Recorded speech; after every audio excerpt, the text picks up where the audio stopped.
Hey, I know that voice. Hi, welcome to another episode of Mastermind Bites. My name is Fong. I'm an entrepreneur, business strategist, real estate investor, speaker, and also a best-selling author. And every single day, I help others unlock the potentials and guide them to succeed.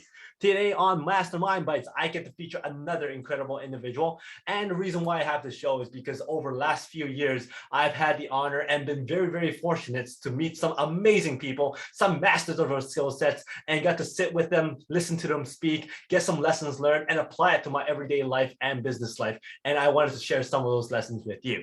Today, I get to feature an amazing person, a very, very fun individual, a very energetic guy. He is a legend when it comes to voice acting. And as you can see, he is the voice of Bender in Futurama. He has done Adventure Time. He's done a whole bunch of other video games and TV shows. And he is well known when it comes to voice acting. And just watching him speak, watching him do his craft is absolutely incredible because it's so fun to see him jump from character to character to character to character. Now, he's been asked a lot of questions when it comes to voice acting and what people should do. But in fact, a lot of those questions apply to our daily lives and also business lives as well. So going into the top 5 things that I learned from Mr. John DiMaggio, I would like to share with you these top 5 tips. Number 1 is go home and cry to your bag of money. Now, why did I say that? Because somebody actually said that to him. In fact, he was complaining about something and somebody goes up to him and goes, you know what, just go home and cry to your bag of money. And the thing is, he realized that that's what he was actually doing. He shouldn't be complaining. He shouldn't be whining. He shouldn't be saying all these things because he's doing something that he actually likes. And yeah, in the end, he gets paid for it. But the thing is, he shouldn't be complaining about all that stuff. Sometimes you have to be professional. Sometimes there's a place to work and a place for play. And you need to be able to separate that. You can't just go, hey, I want to play all the time. I'm not going to treat this seriously. When you're at work, you work and you deal with it professionally. And the thing is, when you complain, that drags everybody down. And when you look at it, especially for him, he absolutely loves his line of work. In fact, it feels like he's having fun all the time. And that's another thing. You always have to find the joy in things. And when you can find the joy in what you do, and you can find the joy in bringing out the joy of other people, then he has found that great kind of combination of work and play, and then also being paid for it. So in the end, he's like, oh, yeah, that's right. I shouldn't be complaining about anything. So that's number 1. Number 2, when you recognize greatness, when you recognize talent, even though if it's not your own, you have to recognize it. You have to acknowledge it. And there was an episode of Futurama where a guest speaker or a guest voice actor, B. Arthur, was there, and she did an amazing job. And he recognized that. And he just really wanted to be able to give her some accolades, give her the credit and go, wow, you did an amazing job. That lifted her spirit, that lifted his spirit, that lifted everybody else's spirit. So when you are able to recognize talent, when you're able to acknowledge great work, great talent, great results from other people, acknowledge it. Give them the accolades, give them the recognition, give them the round of applause or standing ovation, whatever it is. Make them feel good so that it could bring everybody's spirits up as well.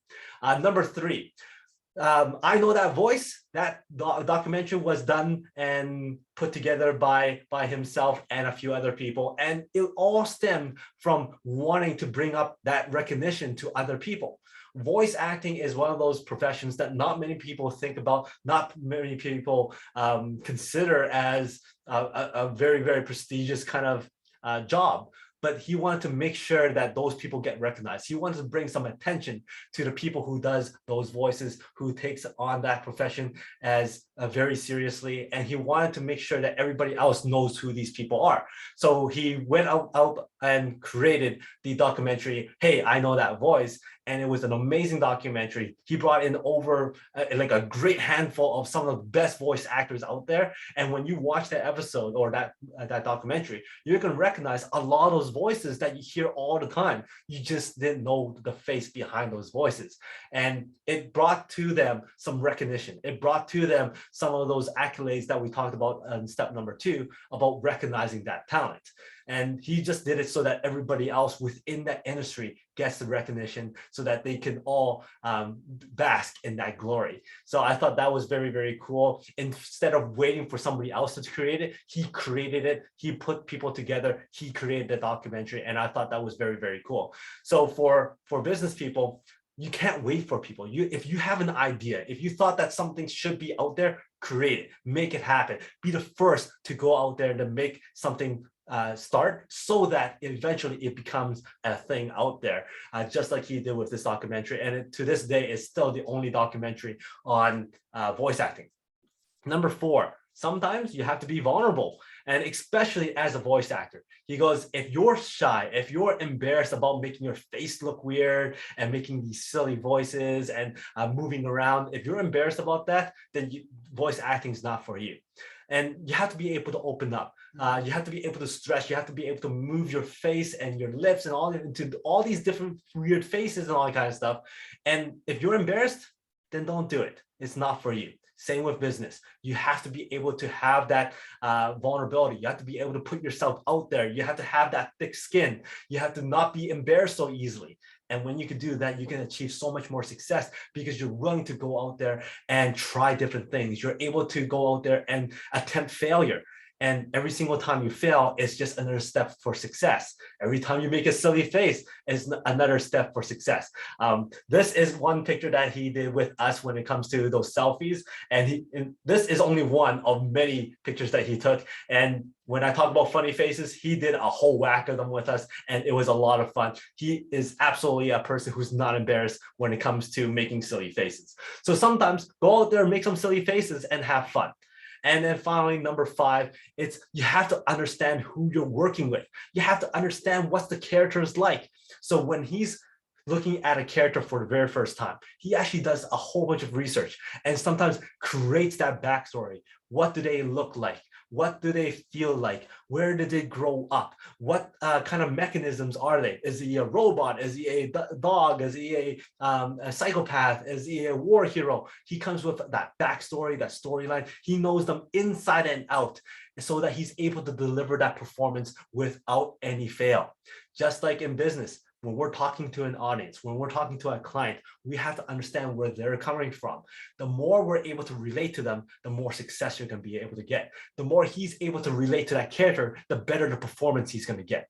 So you have to understand who you're working with, who you're dealing with in order to succeed. So those are the top 5 things I learned from Mr.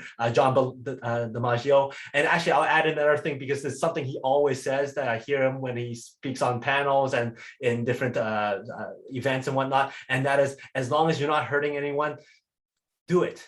As long as nobody else gets hurt, do it. Have fun with it. So that's something that I thought was very interesting as well, because sometimes we're too afraid to do something. But in the end, if it doesn't hurt somebody, go out there and try it out and see what happens. And that's something he's always done, especially with all the different voices he comes up with. So to recap some of those, the top 5 things I learned, number 1 is don't complain. Sometimes complaining drags everything down. Enjoy work, enjoy your playtime, but separate it, be professional. So number 1, don't complain so much. Number 2, it's when you can recognize talent, when you can recognize greatness, acknowledge it, give them the accolades. Number 3, don't wait for stuff to happen. If you have an idea, create it and be the first to do it. And number 4, be vulnerable. Sometimes you could be able to do weird things and silly things. Recognize it, don't be too embarrassed about it, move on, have fun with it. And then number 5, understand who you're working with, understand that client, understand what you're dealing with, so you're able to become a better performer, so that you can be able to become that person who can convey that message even stronger. So those are the 5 lessons from Mr. John DiMaggio, and I had an amazing time meeting him. I had an amazing time learning from him. And if you like this episode, please go back and watch some of my other Mastermind Bites. And if you like Mastermind Bites, we have a lot of other shows: the Peak Potential Success Show, the Unlocking the Mind Behind Make More Work Less, and also the Make More Mind Bites up every single week. Thank you so much for your support, your likes, your subscriptions, your follows. I can't wait to see your comments. And until next time, today is the day to unlock your peak potential. We'll see you later.